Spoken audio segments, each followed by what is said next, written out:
Zoe Taylor's alarm clock screamed at 4:30 in the morning, the same way it had every day for 18 months. She silenced it quickly, careful not to wake her younger brother Marcus sleeping on the couch in their cramped Brooklyn apartment.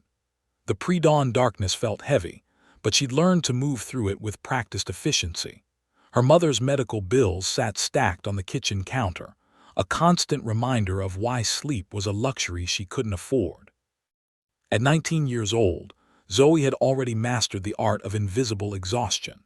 Her reflection in the bathroom mirror showed dark circles under warm brown eyes, but she applied makeup with steady hands, transforming fatigue into professional polish. The girl staring back at her had once been MIT's brightest star, a double major in computer science and linguistics with a perfect grade point average that promised an unlimited future.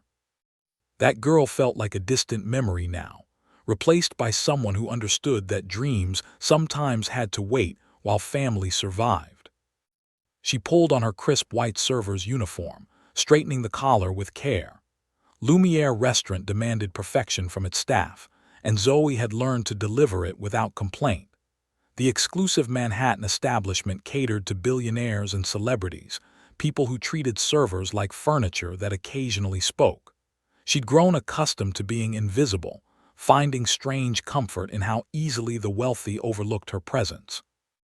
They talked freely around her, revealing secrets in 7 different languages, never suspecting that the young black woman refilling their water understood every word.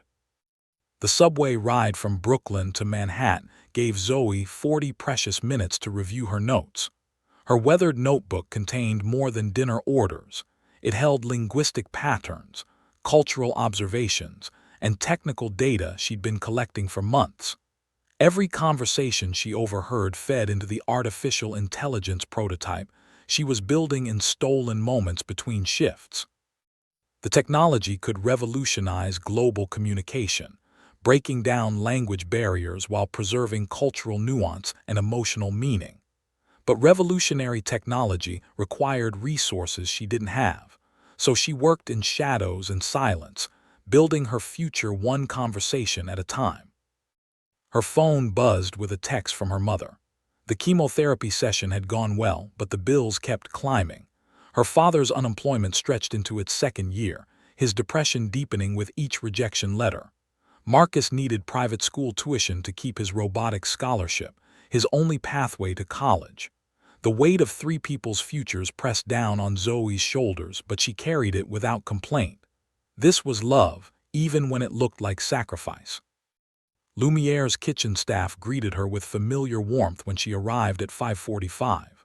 Diego, the head chef, saved her a breakfast pastry he knew she'd skip otherwise. Maria, the hostess, squeezed her hand in silent solidarity. They understood struggle in ways the restaurant's wealthy clientele never would. These small kindnesses sustained Zoe through 12-hour shifts that left her hands raw and feet aching. By 6 o'clock, the morning shift began in earnest. Business executives demanded perfectly brewed coffee while negotiating million-dollar deals. Zoe served them with a professional smile, her mind cataloging every linguistic nuance, every cultural gesture, every unspoken communication pattern. She was building something extraordinary from the scraps of other people's conversations, transforming invisibility into insight. But today felt different somehow. The air held a strange tension, like the moment before a thunderstorm breaks. Zoe couldn't name the feeling, only sense its presence hovering at the edge of her awareness. She moved through her morning tasks with extra care, intuition warning her that something significant was approaching. She just didn't know whether it would break her completely or finally set her free. Part 2. The moment everything changed. Richard Morrison arrived at Lumiere with the confidence of a man who'd never been told no. The tech billionaire swept through the restaurant's entrance at noon, his expensive suit and louder voice announcing his importance to everyone within earshot. 3 Chinese business executives followed him, their expressions polite but cautious. Zoe recognized the dynamic immediately. Morrison was performing dominance, while his potential partners maintained diplomatic silence. The hostess seated them at table 7, Lumiere's most prestigious location beneath crystal chandeliers that cost more than most people's yearly salary. Zoe approached with water and menus, her professional smile firmly in place. Morrison barely glanced at her, too busy explaining his quantum computing company's superiority in English peppered with mispronounced Mandarin phrases clearly meant to impress his guests. The Chinese executives exchanged subtle glances that Zoe read perfectly. They were already unimpressed. "We'll need someone competent to translate the contract details," Morrison announced loudly, his voice carrying across nearby tables. "These technical specifications are complex. Can't trust standard translation services with $200 million on the line." He spoke about his Chinese partners as if they weren't sitting right there, his tone dripping with condescension disguised as business savvy. Zoe refilled water glasses with steady hands, her face carefully neutral. She'd learned to disappear into the background while wealthy men performed their power games. But Morrison's eyes landed on her with sudden, cruel inspiration. His expression shifted into something predatory, and Zoe's stomach tightened with instinctive warning. "Actually, this gives me a brilliant idea," Morrison said, his voice rising with theatrical excitement. He pulled out his phone, making a show of opening his banking app. "I bet $500,000 that this young lady right here can't speak a single word of Chinese." He pointed directly at Zoe like she was an object for demonstration rather than a human being standing 3 feet away. The restaurant's ambient noise dropped noticeably as nearby diners turned to watch. Zoe felt dozens of eyes land on her, but she maintained her composure, years of invisible service teaching her how to remain calm under scrutiny. Morrison's Chinese partners looked mortified, clearly uncomfortable with this sudden spectacle. One started to speak, but Morrison talked over him. "Come on, it'll be entertaining," Morrison continued, pulling out his phone to record. "What's 2 plus 2, sweetheart? Need your calculator app for that." His tone dripped with mockery disguised as playful teasing. Several other diners had their phones out now, capturing this moment for social media without considering the human being at its center. "These people can barely speak proper English, let alone real languages," Morrison declared, his voice carrying absolute certainty. He turned to his business partners with a smirk. "She probably dropped out of high school to work here. No judgment, of course, but let's be realistic about education and intelligence." The casual cruelty in his voice made Zoe's hands tighten around her water pitcher, but she kept her expression neutral. One of the Chinese executives, an older gentleman with kind eyes, tried gently in English. "Mr. Morrison, perhaps we should." But Morrison waved him off dismissively, too caught up in his performance to recognize the warning. "I'm doing her a favor actually," Morrison said, his tone shifting to false benevolence. "Teaching young people about realistic expectations. Not everyone can be a genius, and there's no shame in service work if that's your ceiling." He snapped his fingers in front of Zoe's face. "Right, sweetheart. You understand I'm being helpful here." Zoe met his eyes directly for the first time. Something flickered in her expression, not anger or hurt, but something colder and more calculated. She set down her water pitcher with deliberate care, her movements suddenly carrying quiet authority that hadn't been visible moments before. "Gentlemen," she said, her voice calm and clear as she turned to address the Chinese executives directly. The word came out in perfect Mandarin, the Beijing accent so precise it sounded like she'd been raised in China's capital city. "I couldn't help but overhear your discussion about the quantum computing partnership." Complete silence crashed through the restaurant like a physical force. Morrison's jaw went slack, his phone nearly slipping from suddenly nerveless fingers. The three Chinese executives stared at Zoe with expressions of absolute shock. Every nearby table had frozen, forks suspended halfway to mouths, conversations dying mid-sentence. Zoe continued speaking flawless Mandarin, her tone professional and knowledgeable. "Your concerns about algorithm scalability are completely valid, But there's actually a more elegant solution using recursive neural networks that could reduce processing time by 40%. She wasn't just speaking Chinese. She was demonstrating technical expertise that would challenge doctoral-level computer scientists. Morrison's face drained of color as the full weight of his assumptions shattered around him. He'd bet $500,000 on his prejudice, and the entire restaurant had witnessed his catastrophic miscalculation. The phone's recording had captured everything: his mockery, his contempt, and now his complete humiliation as a 19-year-old server he dismissed as worthless demonstrated capabilities that exceeded his own. Part 3. The Genius Revealed. The lead Chinese executive, Dr. Zhang Wei, recovered first from his shock. He leaned forward with fascination lighting his distinguished features, completely ignoring Morrison's presence. "Miss," he said in rapid Mandarin, "how do you know about quantum algorithm architecture? These are highly specialized concepts."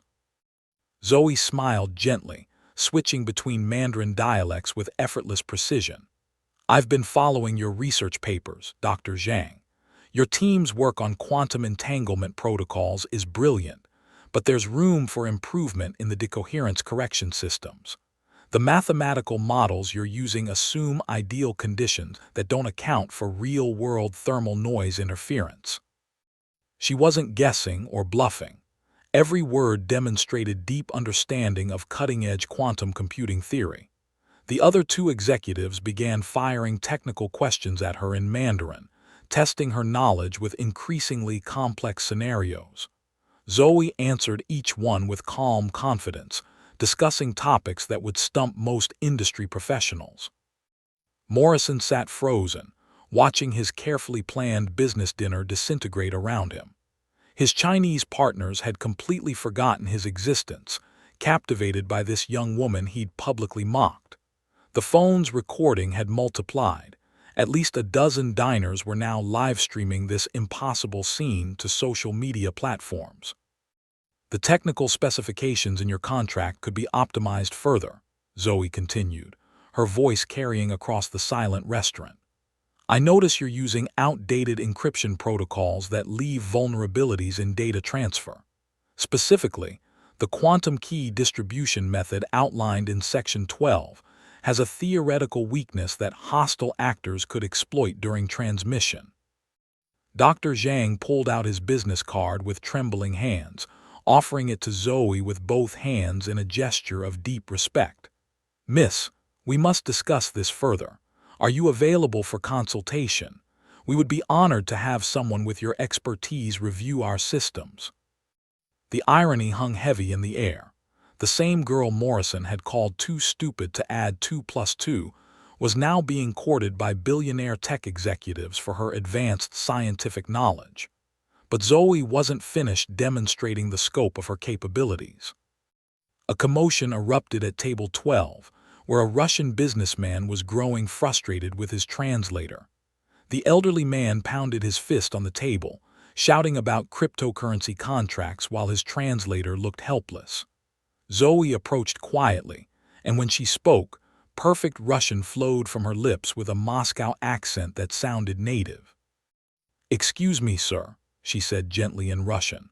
"I couldn't help but notice your difficulty. Your translator missed several critical terms in the blockchain protocol. The smart contract language actually favors your Saudi partner unfairly in sections 3 and 7. The Russian oligarch's eyes widened in shock. Zoe then turned to his Saudi business partner, switching to flawless Arabic. She explained the contract discrepancies in both directions, then added German when the Swiss banker at their table interjected a question. 3 languages flowing seamlessly, each conversation building on the last with technical precision that demonstrated not just linguistic mastery, but expert-level knowledge of international finance. Restaurant staff emerged from the kitchen to watch. Managers abandoned their posts. Other diners stopped pretending to eat, phones held high to capture every moment of this linguistic phenomenon.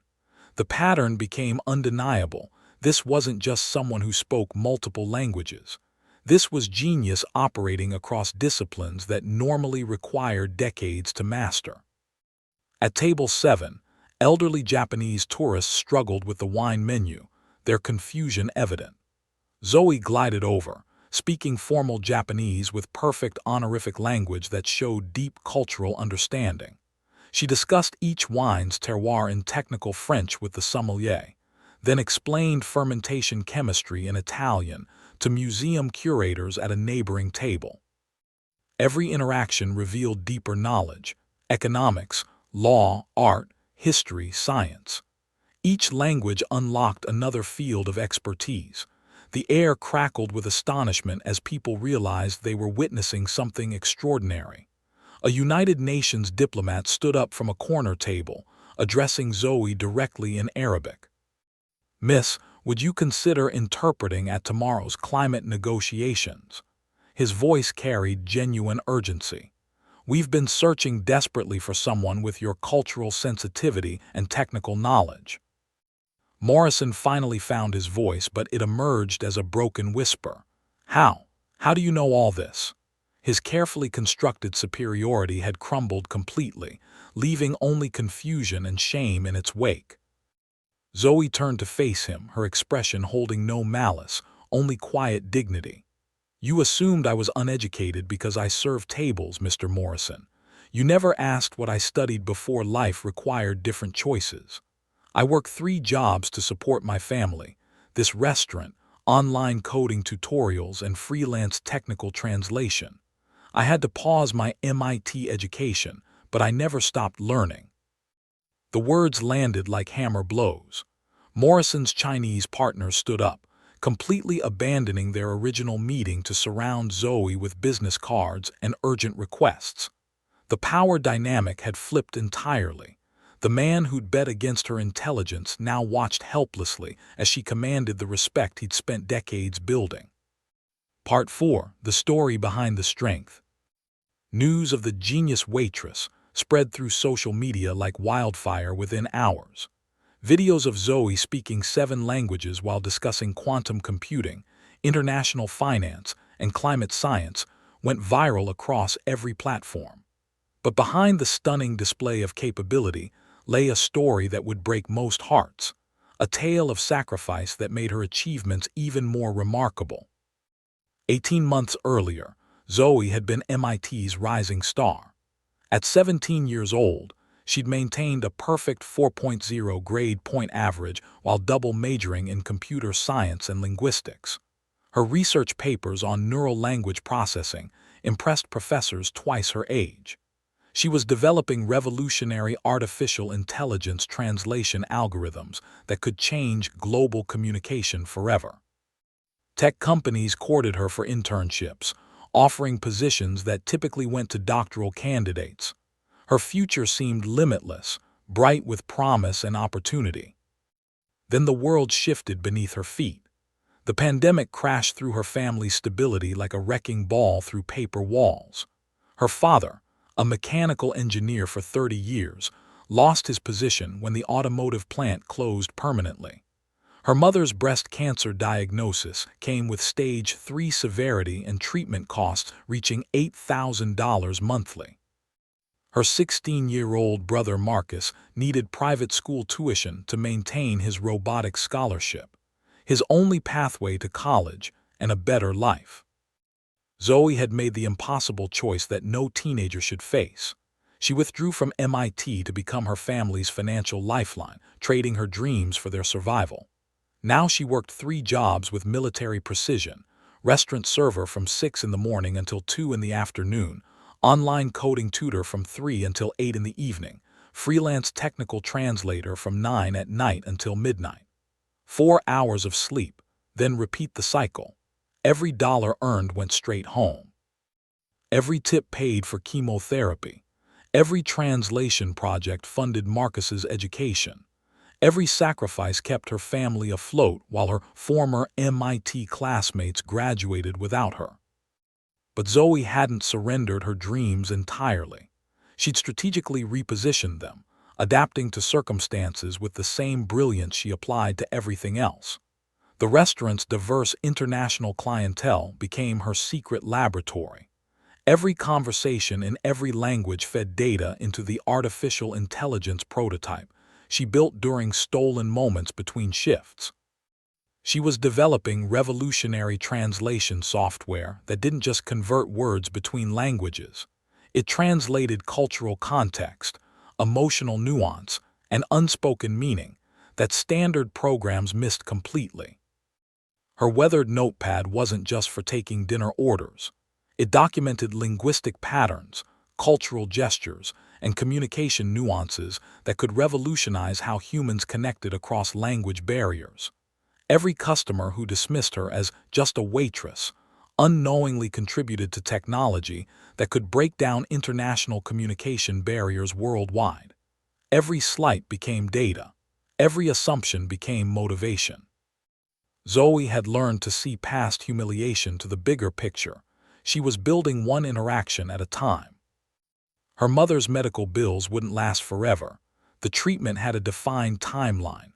Her brother's education had a finish line, 4 more years until college graduation. Her own dreams had been delayed, not destroyed. She understood the difference between temporary sacrifice and permanent defeat, holding onto hope even in exhaustion.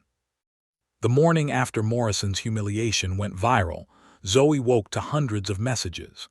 Job offers, interview requests, media inquiries, and support from strangers moved by her story.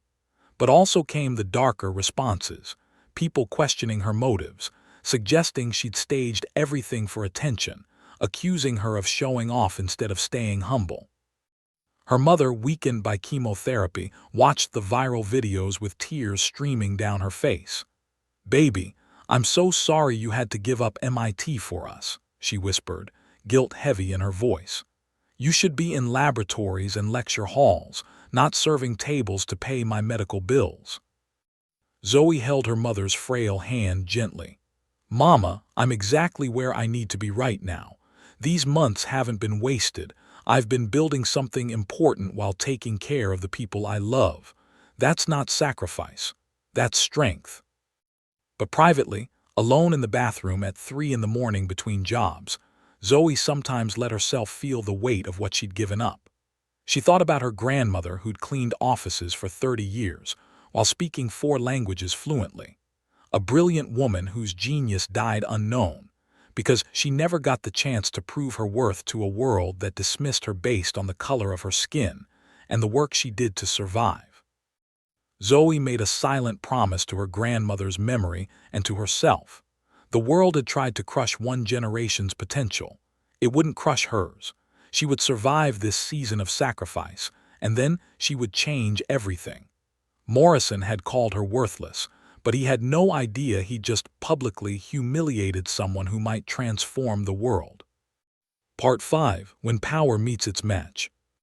Morrison's ego couldn't accept defeat gracefully. His carefully constructed image as a visionary tech leader had been shattered by a 19-year-old server, and the humiliation burned through him like acid. The viral videos showed him at his worst, arrogant, dismissive, casually cruel, and the internet had no mercy for powerful men revealed as small-minded bullies. But Morrison was a billionaire who'd built an empire by refusing to admit mistakes. Instead of apologizing, he doubled down with a public challenge designed to humiliate Zoe into submission. He called her back to his table, his voice deliberately loud enough for every phone camera to capture clearly. "If you're really so brilliant and not just some social media performer who memorized a few phrases, prove it right now." He yanked out a thick contract from his briefcase, 500 pages of dense technical language about artificial intelligence patents and quantum computing algorithms. Pages scattered across the white tablecloth like fallen autumn leaves.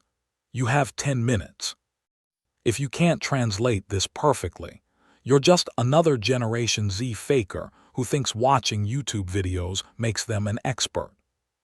The restaurant fell completely silent except for the soft sound of phones recording. Every diner stopped eating to witness this public challenge. The managers emerged from the kitchen, drawn by the dramatic confrontation unfolding in their dining room. Morrison's confidence radiated toxic certainty. This wasn't casual conversation anymore. This was specialized technical and legal jargon that challenged even professional translators with decades of experience. He was already mentally composing his social media posts about putting entitled young people back in their place, restoring his reputation by proving Zoe's abilities were nothing but social media illusion and lucky guessing. His Chinese partners watched with growing concern, clearly uncomfortable with this escalating spectacle, but uncertain how to intervene without causing international business complications. Zoe didn't take the emotional bait. Instead, she picked up the scattered pages with calm efficiency, her eyes scanning the dense text with focused intensity. When she looked up, her voice carried quiet authority that commanded attention without demanding it. This contract has 4 critical legal errors that could void the entire agreement and expose both parties to patent litigation worth hundreds of millions of dollars, she said clearly, her tone professional and matter-of-fact. Would you like me to fix those errors while I translate, or should I just point them out and let your legal team handle the corrections later? Morrison's smirk faltered. That wasn't the response he'd anticipated. Zoe began working, but she didn't just translate words from English to Chinese. She transformed the document, demonstrating mastery that went far beyond linguistic ability.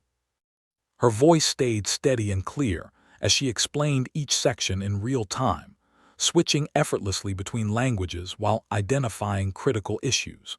She caught translation nuances that would cost millions in international misunderstandings. She identified clauses that unfairly favored one party over another and suggested diplomatic language to balance the agreement fairly. She pointed out where technical descriptions contained mathematical errors that would cause the quantum algorithms to fail during implementation. The quantum algorithm description in Section 12 could be optimized for 23% better performance, she noted calmly, writing comments in perfect Chinese calligraphy. The patent language in Section 18 provides inadequate international protection across 5 different jurisdictions, and the regulatory compliance section overlooks potential legal issues in Japan, Germany, Brazil, Singapore, and South Korea that could delay implementation by years. The Chinese executives frantically took notes, their expressions shifting from polite attention to genuine amazement. Dr. Zhang leaned toward his colleague and whispered in rapid Mandarin, not realizing Zoe could hear perfectly. She's better than our entire legal and engineering teams combined. How is this possible? They began firing increasingly complex technical questions at Zoe: quantum computing theory, intellectual property law, international trade regulations, algorithmic mathematics. Questions that typically stumped industry veterans with decades of specialized experience. She answered each one with casual confidence, her responses demonstrating not just surface knowledge but deep understanding of interconnected systems. Morrison's panic became physically visible. Sweat beaded on his forehead despite the restaurant's perfect climate control. His carefully planned business deal was being rewritten by a teenager he'd publicly mocked, and worse, she was making it exponentially better. His Chinese partners now looked at him with barely concealed disappointment, clearly wondering why he'd been wasting their time when this level of talent had been standing right in front of them serving water. The crowd in the restaurant grew larger as word spread through the building. Patrons from the bar area wandered over to watch. Kitchen staff pressed against the doorway. The hashtag Genius Waitress trended globally within minutes, comments flooding in from every continent. Zoe finished her analysis in 7 minutes, not the 10 Morrison had allowed. She handed him the contract with handwritten notes in perfect Chinese calligraphy, then met his eyes with calm directness that held no malice, only quiet confidence born from knowing her own worth. "That will be $3,000 for the legal consultation," she said clearly. "Standard industry rate for contract review and optimization. The translation and technical improvement suggestions are complimentary for first-time clients, but future consultations will be billed at full professional rates. The restaurant erupted in spontaneous applause that rolled through the room like thunder. Morrison sat frozen as his world view continued cracking apart. His Chinese partners immediately began negotiating with Zoe directly, offering her substantial consulting contracts that made Morrison's presence suddenly irrelevant to the business deal he'd supposedly been leading. The power dynamic hadn't just shifted, it had completely inverted. The entire restaurant watched a 19-year-old black woman rewrite the rules of respect and recognition, while the billionaire who'd called her worthless sat in stunned silence, finally understanding the catastrophic cost of his assumptions. Part 6: The Rising Storm. Success tasted bitter when wrapped in backlash. Within 24 hours of the videos going viral, Zoe discovered that visibility came with a price she hadn't anticipated. The internet celebrated her brilliance, but it also unleashed waves of criticism designed to pull her back down to what others considered her proper place. Restaurant manager Tom Bradley pulled Zoe aside during her morning shift, his nervous energy filling the small office where staff meetings happened. "You're causing major disruptions to business operations," he said, unable to meet her eyes directly. "Multiple corporate clients have complained about the circus atmosphere. This is a fine dining establishment, not a social media spectacle." The complaints painted Zoe as everything society feared about young people: attention-seeking, disrespectful to authority, making older customers uncomfortable with her presumptuous behavior. The familiar weapons used to tear down anyone who dared shine too brightly, especially young black women who refused to stay invisible. Other servers turned cold overnight. Sarah, the hostess who'd once shared breaks with Zoe, now whispered loudly enough to be overheard, "She thinks she's better than all of us now. Probably staged that whole thing for internet fame. These young people always need attention." Jealousy disguised as concern spread through the staff like sickness. Diego, the head chef who'd been kind to Zoe for months, avoided eye contact. Maria stopped saving her breakfast pastries. The small kindnesses that had sustained Zoe through impossible schedules vanished, replaced by cold shoulders and whispered accusations. Morrison unleashed his professional network's full power in revenge. Phone calls to the restaurant's owner threatening to pull corporate events worth $200,000 annually. Whispered campaigns through his business circles describing Zoe as difficult, unpredictable, impossible to work with professionally. Character assassination delivered with a smile, and a handshake in exclusive clubs where reputation mattered more than truth. The attacks focused laser-sharp on her age and audacity. Too immature for real responsibility, lacks real-world experience, book smart but business stupid, doesn't understand how things actually work in professional environments. Every stereotype about young people got weaponized against her extraordinary abilities with surgical precision. Even worse were the concerned trolls hiding malice behind fake mentorship. "We're not ageist, but she needs to learn respect for her elders. Young people today think they know everything. She should be grateful for employment instead of showing off. Someone needs to teach her humility before the real world crushes her." The financial pressure intensified rapidly. Zoe's online tutoring clients began canceling after seeing the controversial videos. Parents left polite messages saying they preferred tutors with more traditional credentials and less social media presence. Her freelance translation work dried up as Morrison's network spread poison about her being difficult to work with, unreliable, too young to handle professional responsibilities seriously.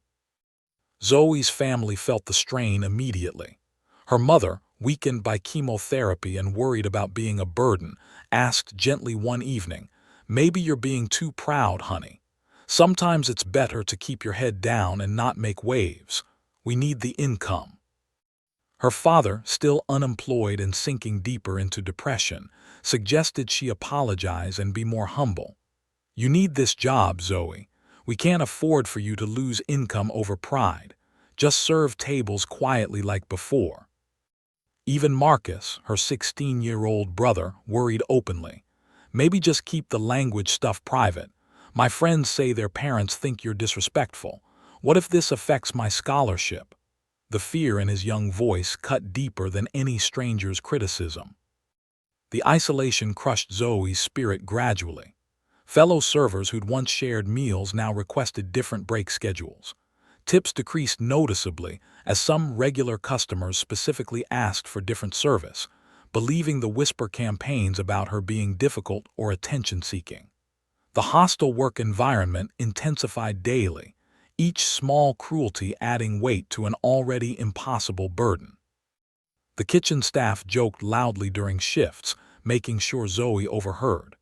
Miss Einstein thinks she's too smart for this job. Someone needs to bring her back to reality. She probably Googled everything the night before and got lucky. Social media generation always faking expertise they don't really have. The breaking point came during a quiet afternoon shift. Mrs. Patterson, a regular customer Zoe had served kindly for months, sat with another wealthy patron discussing the viral incident. Zoe overheard their conversation while refilling water at the neighboring table. "I don't come here as often anymore," Mrs. Patterson said with clear disapproval. "That young black girl is just too aggressive and outspoken. It makes me uncomfortable how she talks back to important people. Young people today have no respect for authority or their place in society." The woman had never witnessed the original incident with Morrison. She was repeating his whisper campaign word for word, choosing gossip over her own positive experiences with Zoe's service. The casual dismissal, the willingness to believe the worst without question, the unconscious bias wrapped in concern, it all crashed over Zoe like a wave pulling her under. Alone in the restaurant bathroom, Zoe stared at her reflection in the harsh fluorescent lighting. Dark circles shadowed her eyes from months of sleepless nights working 3 jobs. Her hands looked rough and worn from constant labor. The weight of supporting her family while fighting for basic respect pressed down on her shoulders like physical gravity trying to crush her into the ground.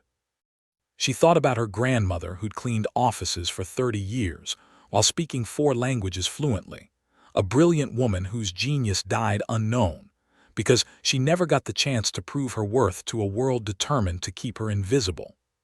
Zoe felt that same crushing pressure trying to force her back into invisibility, back into the comfortable box where young black women belonged in other people's minds. But something hardened in her chest, not bitterness exactly, but determination forged in fire. She wouldn't retreat into invisibility for anyone's comfort. She wouldn't apologize for excellence or shrink herself to make others feel bigger. The world had tried to crush her grandmother's potential. It would not crush hers. Part 7. When Crisis Reveals True Character. The medical emergency erupted during the busy dinner service without any warning. A Japanese businessman suddenly clutched his chest at table 9, his face draining of color as he gasped for air.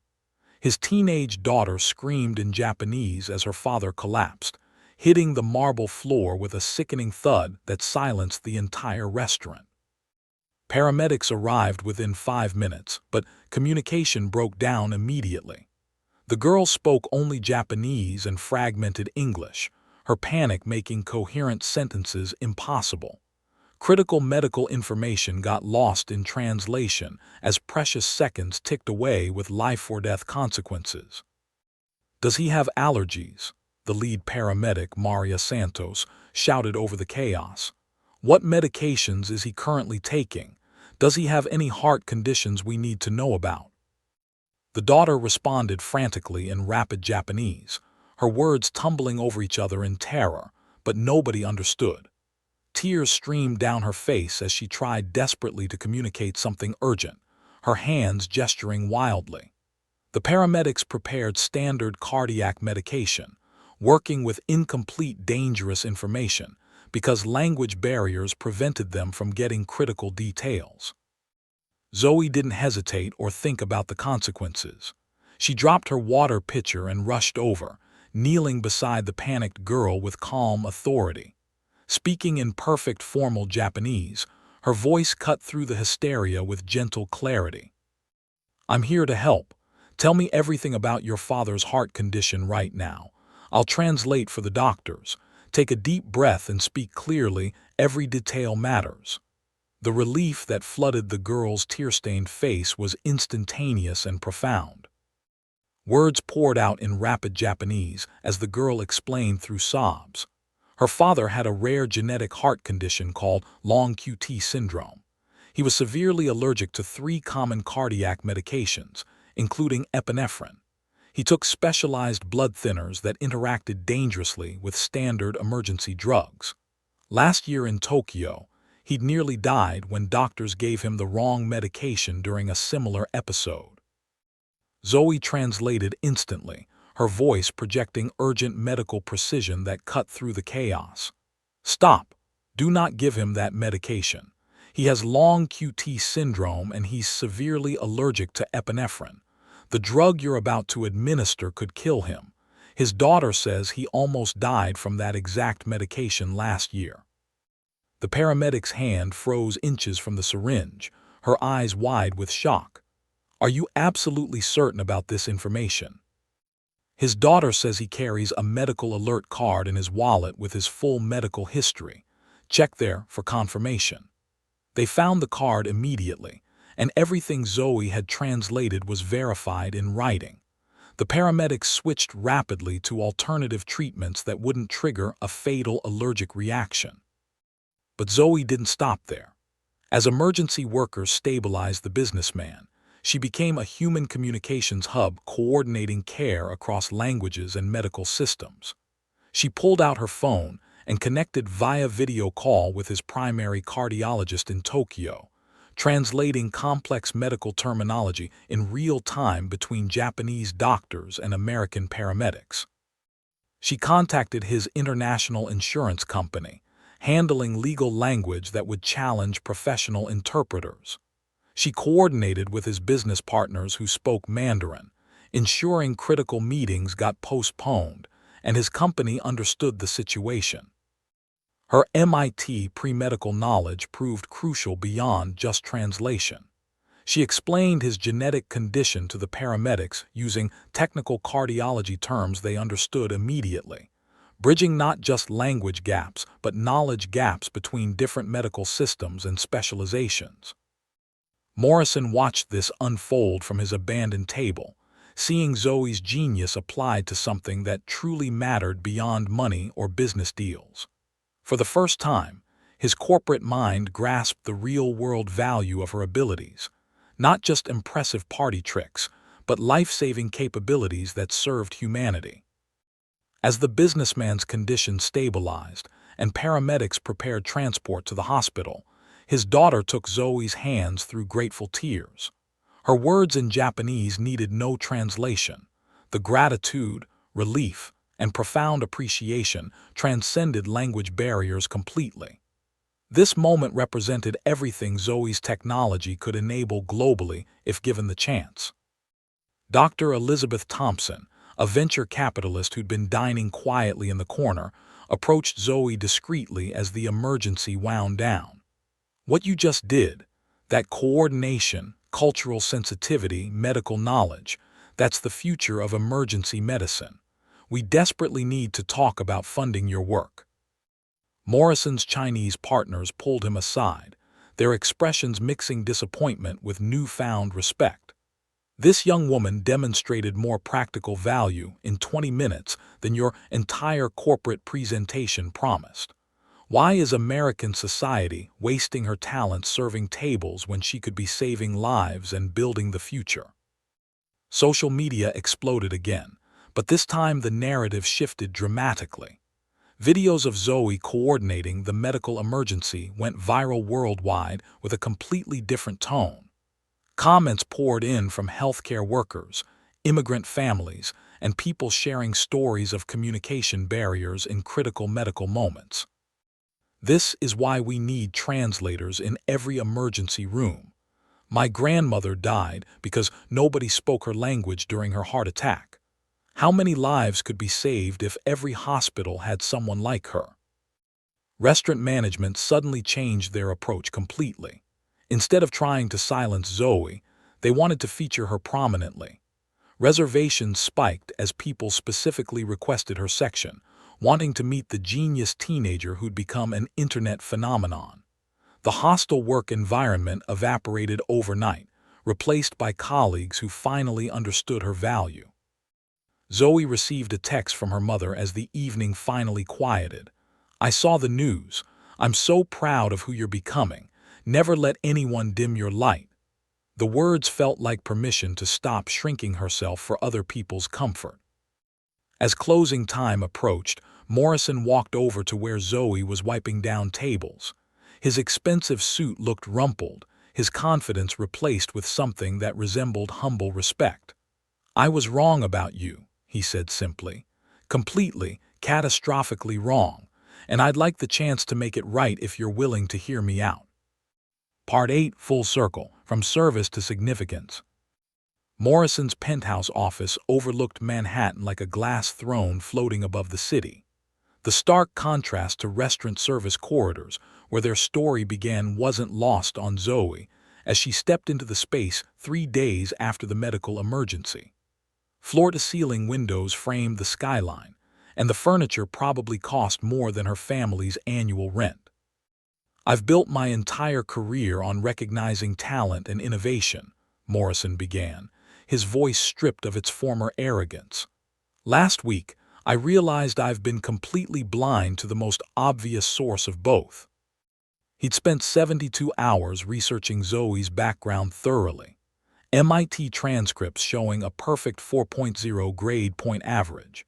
Research papers on neural language processing that impressed professors twice her age. Patent applications for artificial intelligence translation algorithms that could revolutionize global communication. "You're not just smart," Morrison admitted, meeting her eyes directly. "You're already producing work that's ahead of teams I pay millions annually. I kept waiting for young people to pay their dues and prove themselves, but you've already done work that most professionals never achieve in entire careers." The confession went deeper. "I was so terrified of being outshined by someone a third my age that I couldn't see what was right in front of me. My ego was more important than recognizing genius." His voice carried genuine shame. "I'm not asking for forgiveness. I'm asking for the chance to do something meaningful with my resources by supporting your vision."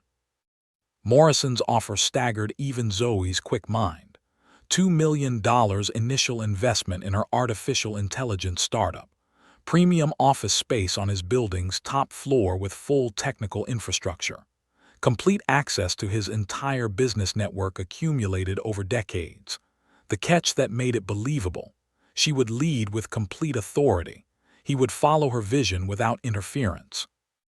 Zoe remained cautious, her experiences teaching her that powerful people rarely changed direction without hidden agendas. "This feels convenient, like guilt-driven charity instead of genuine partnership. What do you actually gain from this beyond clearing your conscience?" "Honestly," Morrison pulled out research he'd compiled. "Your artificial intelligence technology isn't just better than existing translation systems. It's the foundation the next generation of global communication will be built on. I was an absolute idiot to miss it. This is the smartest investment opportunity I'll probably see in my lifetime, and I almost destroyed it because of my prejudices." The terms Morrison proposed favored Zoe entirely. She would retain full equity control of her company. He would receive a minority stake in exchange for funding and business connections. Legal contracts written completely in her favor by independent attorneys. All intellectual property rights remained exclusively with her. Exit clauses that let her walk away with everything if the partnership didn't work. Dr. Thompson joined the meeting virtually, having researched Zoe independently through her venture capital network. "This isn't charity or reverse ageism," she stated clearly. "This is the smartest healthcare technology investment I've seen in 15 years. Zoe, you've built something that could save millions of lives while breaking down communication barriers that perpetuate inequality globally." Morrison's Chinese business partners wanted to license Zoe's technology immediately for their quantum computing applications, offering terms that would fund her entire operation independently. What had started as Morrison's public humiliation had somehow transformed into her international breakthrough, and his redemption through finally recognizing young talent. The symbolic moment arrived when Morrison handed Zoe actual keys to a corner office on the building's highest floor, not virtual access, but physical keys that felt heavy with possibility. "The view's better up there. You'll need perspective for what you're about to build." He paused, then added quietly, "And Zoe, hire other young people. We've been wasting an entire generation's potential because people like me were too threatened to mentor them properly." Zoe gave her restaurant notice with grace, not anger or triumph. She personally recommended other young workers for advancement opportunities. She thanked the supportive staff members who'd shown kindness during impossible months. She even left a generous tip for the servers, promising to return regularly as a customer who remembered where real respect got earned through hard work. Morrison's public endorsement opened doors across Silicon Valley and beyond. Venture capitalists who'd ignored her because of her age now competed desperately for meetings. Tech leaders who dismissed young innovators suddenly wanted partnerships. His TED Talk titled "The Future I Almost Missed" became a viral case study in recognizing unconscious bias, required viewing in business schools worldwide. But Morrison was careful never to take credit for discovering Zoe. Instead, he took full responsibility for almost missing her entirely, using his platform to challenge other leaders to examine their own prejudices about age, race, and unconventional paths to success. 3 weeks after signing the partnership agreement, Zoe returned to Lumiere, not as an employee but as herself. She'd arranged to meet Mrs. Patterson, the elderly customer whose disapproval had cut so deeply. The older woman fidgeted with her napkin, embarrassment coloring her pale cheeks. "I'm so ashamed," Mrs. Patterson began, her voice trembling. "I've been coming here for 5 years, and you were always the most thoughtful, professional server. I should have trusted my own experiences instead of listening to gossip about entitled young people." Zoe didn't lecture or shame. Instead, she asked about Michael, Mrs. Patterson's 14-year-old grandson who struggled in school. The gifted boy was falling behind in Spanish class because traditional teaching methods didn't match his learning style. Teachers labeled him difficult when really he just learned differently. "Would you like me to tutor him?" Zoe offered gently. "Not as a business transaction, as neighbors helping neighbors. Understanding multiple languages can actually help gifted students process information differently than traditional methods allow." Mrs. Patterson's eyes filled with grateful tears. She admitted feeling overwhelmed by how fast the world seemed to be changing. "There's so much technology I don't understand. Young people who seem so different from my generation. Sometimes it feels like everything I knew is becoming obsolete." Zoe listened with genuine patience that honored the older woman's feelings. "Change feels threatening when we don't understand it," she said gently. "But your generation faced changes my generation can't imagine. You adapted to computers, cell phones, the internet, social media. You learned new skills that seemed impossible at first. You're far stronger and more adaptable than you give yourself credit for." Through careful, compassionate conversation, generational barriers dissolved like morning fog in sunlight. Mrs. Patterson shared stories of her own workplace struggles as a young woman in the 1970s, how male colleagues had dismissed and underestimated her constantly. She recognized the pattern she'd been unconsciously perpetuating, seeing her younger self in Zoe's experience. When Michael arrived for his first tutoring session, his confidence was completely shattered. Spanish conjugations felt impossible. Other kids called him stupid. He believed he was failing at something everyone else found easy, internalizing shame that would damage his self-worth for years if left unaddressed. Zoe showed him how language patterns connected across cultures, how his video game skills actually helped with learning syntax and grammar structure. Languages are like code, she explained, watching understanding light up his face. You're already a programmer when you play games. You just don't know it yet. Your brain works perfectly, school just isn't teaching you in your language. Within an hour, Michael successfully ordered in Spanish from their waiter, his face glowing with pride and newfound confidence. His grandmother beamed as other customers spontaneously applauded, recognizing the transformation happening before their eyes. The ripple effect spread naturally. Parents overhearing the tutoring session asked about help for their own children. Soon, Zoe had a waiting list of young people whose potential needed unlocking through understanding rather than correction. Mrs. Patterson asked the question that mattered most. "Why did you come back after how I treated you? You owed me nothing." Zoe's answer carried profound simplicity.